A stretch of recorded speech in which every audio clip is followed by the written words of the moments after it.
মৰমৰ ছাত্ৰ ছাত্ৰীসকল, তোমালোকক মই মোৰ চেনেলটোলৈ স্বাগতম জনাইছোঁ। আজি মই ক্লাছ 7ৰ বিজ্ঞান পাঠ্যপুথিৰ দ্বিতীয় ভাগৰ চেপ্টাৰ 5 বিদ্যুৎ প্ৰবাহ আৰু ইয়াৰ ক্ৰিয়া পাঠটোৰ অনুশীলনীৰ প্ৰশ্নসমূহৰ উত্তৰসমূহ আলোচনা কৰিম।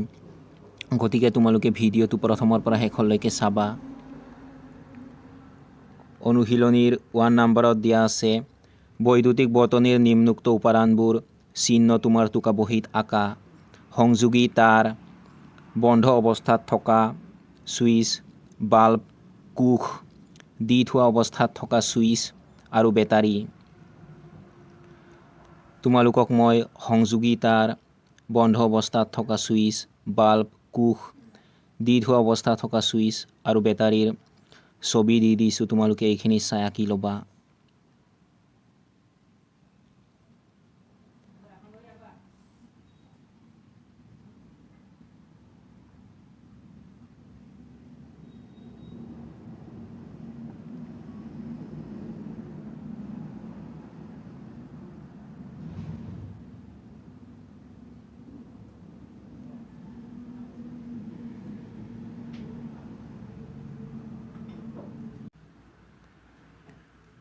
টু নম্বৰত দিয়া আছে 5.21 চিত্ৰত দেখুওৱা বৰ্তনীটো বুজাবলৈ এটা বৰ্তনী চিত্ৰ আঁকা।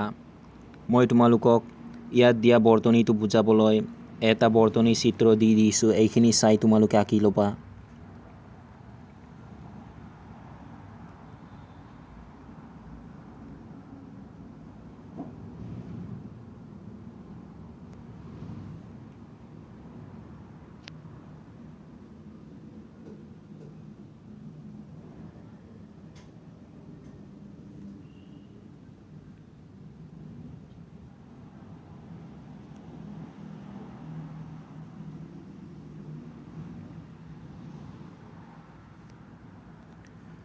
থ্ৰী নম্বৰত দিয়া আছে 5.22 চিত্ৰত দেখুওৱা চাৰিটা কোষ এখন বৰ্ডত আঁত খুৱাই লগোৱা হৈছে। চাৰিটা কোষৰ বেটাৰী এটা সাজিবলৈ সিহঁতৰ প্ৰান্তবোৰ তাৰেৰে কেনেকৈ সংযোজিত হোৱা উচিত তাক দেখুৱাই ৰেখা অংকন কৰা। মই তোমালোকক ইয়াত দিয়া চাৰিটা কোষৰ বেটাৰী এটা সাজিবলৈ সিহঁতৰ প্ৰান্তবোৰ তাৰেৰে কেনেকৈ সংযোজিত হ'ব লাগে সেইখিনি মই তোমালোকক ৰেখা অংকন কৰি দেখুৱাই দিছোঁ। এইখিনি তোমালোকে চাই কৰি ল'বা।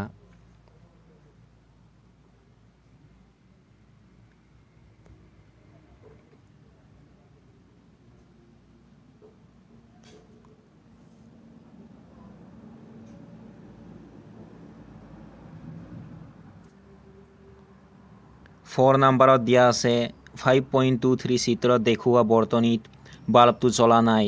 তুমি ইয়াৰ কাৰণ উলিয়াব পাৰিবানে? বাল্বটো জ্বলাবলৈ বৰ্তনীটোৰ আৱশ্যকীয় সাল সলনি ঘটোৱা।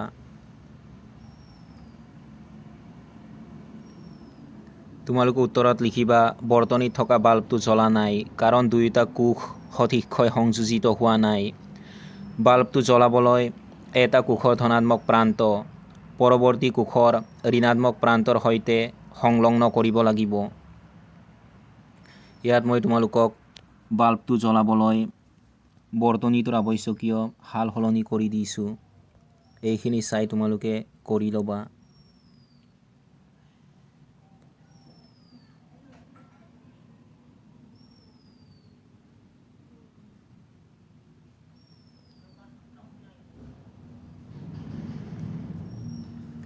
ফাইভ নম্বৰ প্ৰশ্নটো হৈছে বিদ্যুৎ প্ৰবাহৰ যিকোনো দুটা ক্ৰিয়াৰ নাম লিখা।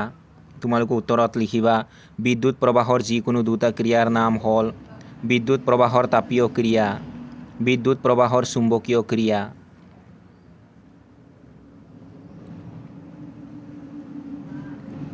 ছিক্স নম্বৰ প্ৰশ্নটো হৈছে এডাল তাৰৰ মাজেৰে বিদ্যুৎ প্ৰবাহিত হ'লে তাঁৰডালৰ নিকটৱৰ্তী চুম্বক শলা এডাল উত্তৰ দক্ষিণ অৱস্থানৰ পৰা বিক্ষেপিত হয়।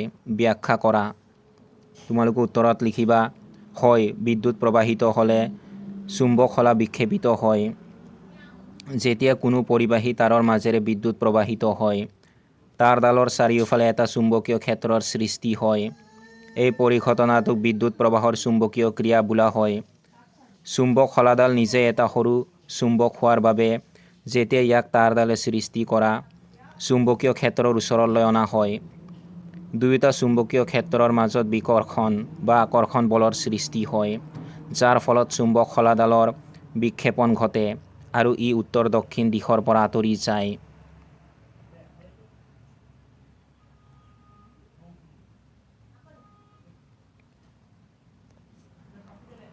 ছেভেন নম্বৰত দিয়া আছে 5.24 চিত্ৰত দেখুওৱা বৰ্তনীৰ ছুইচটো জপালে চুম্বক শলাৰ বিক্ষেপণ ঘটিবনে?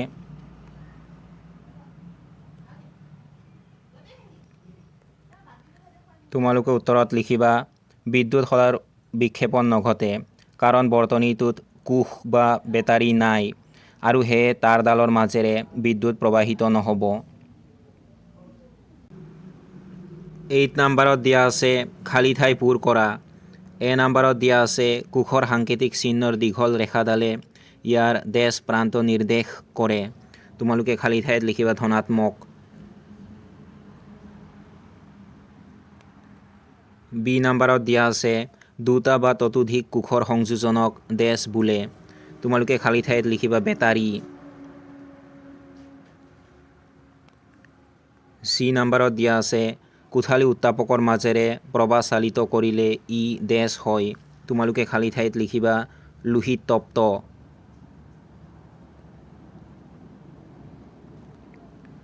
ডি নম্বৰত দিয়া আছে বিদ্যুৎ প্ৰবাহ হয় তাপ উৎপন্ন হোৱাৰ ক্ৰিয়াৰ ওপৰত ভিত্তি কৰি তৈয়াৰ কৰা সুৰক্ষা ব্যৱস্থাটোক দেশ বোলে। তোমালোকে খালী ঠাইত লিখিবা ফিউজ।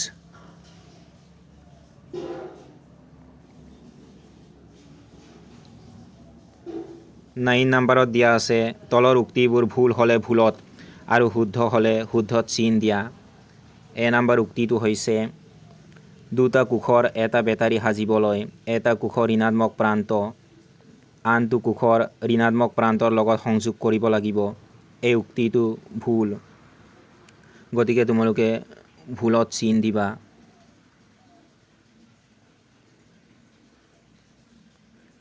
বি নম্বৰ উক্তিটো হৈছে ফিউজৰ মাজেৰে প্ৰবাহিত বিদ্যুৎ মাত্ৰাধিক হ'লে ফিউজ তাঁৰ গলি গৈ ছিগি যায়। এই উক্তিটো শুদ্ধ, গতিকে তোমালোকে শুদ্ধত চিন দিবা।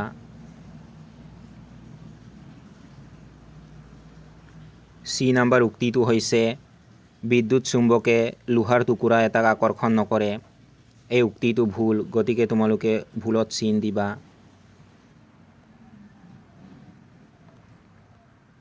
ডি নম্বৰ উক্তিটো হৈছে বৈদ্যুতিক ঘণ্টাত এটুকুৰা বিদ্যুৎ চুম্বক থাকে। এই উক্তিটো শুদ্ধ, গতিকে তোমালোকে শুদ্ধত চিন দিবা। 10 নম্বৰ প্ৰশ্নটো হৈছে এটা আৱৰ্জনা স্তূপৰ পৰা প্লাষ্টিকৰ মোনাবোৰ পৃথক কৰিবলৈ বিদ্যুৎ চুম্বক ব্যৱহাৰ কাৰ্যকৰী হ'ব বুলি তুমি ভাবানে? ব্যাখ্যা কৰা। তোমালোকে উত্তৰত লিখিবা নহয়, কাৰ্যকৰী নহ'ব, কাৰণ প্লাষ্টিক চুম্বকীয় পদাৰ্থ নহয়, গতিকে প্লাষ্টিকৰ মোনাবোৰ পৃথক কৰিবলৈ বিদ্যুৎ চুম্বক ব্যৱহাৰ কৰিব নোৱাৰি।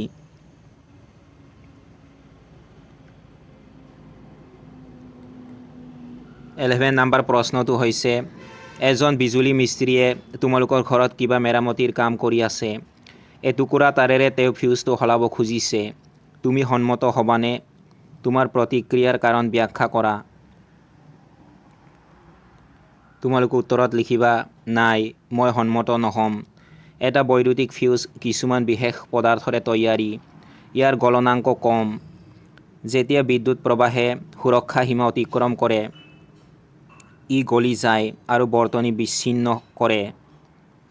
আনহাতে এটুকুৰা সাধাৰণ তাৰে এই কাম কৰিব নোৱাৰিবও পাৰে আৰু বৈদ্যুতিক বৰ্তনী আৰু আহিলাৰ ক্ষতি হ'ব পাৰে, লগতে অগ্নিকাণ্ড সংঘটিত হ'ব পাৰে। সেয়ে মই ISI চিহ্নযুক্ত ফিউজহে ব্যৱহাৰ কৰিবলৈ পৰামৰ্শ আগবঢ়াম। 12 নম্বৰ প্ৰশ্নটো হৈছে 5.4 চিত্ৰত দেখুওৱাৰ দৰে এটা কোষ ৰখা সঁজুলি, এটা ছুইচ আৰু এটা বাল্ব ব্যৱহাৰ কৰি জুবেদাই বৰ্তনী এটা সাজিলে। তাৰ পিছত তাই ছুইচ দিয়া স্বত্তেও বাল্বটো নজ্বলিল। বৰ্তনীৰ সম্ভাৱ্য ভুলবোৰ নিৰ্ণয় কৰাত জুবেদাক সহায় কৰা। তোমালোকে উত্তৰত লিখিবা কোষবোৰ সঠিক ক্ৰমত স্থাপন কৰাটো প্ৰয়োজন। প্ৰথম কোষৰ ধনাত্মক প্ৰান্তটো দ্বিতীয় কোষৰ ঋণাত্মক প্ৰান্তৰ লগত সংলগ্ন কৰিব লাগিব। ছুইচটো ভালদৰে বন্ধ কৰিব লাগিব আৰু বাল্বটো ফিউজ হ'ব নালাগিব। যদি জুবেদাই এইবোৰ ভালদৰে পৰীক্ষা কৰে তেন্তে বাল্বটো নিশ্চিতভাৱে জ্বলি উঠিব।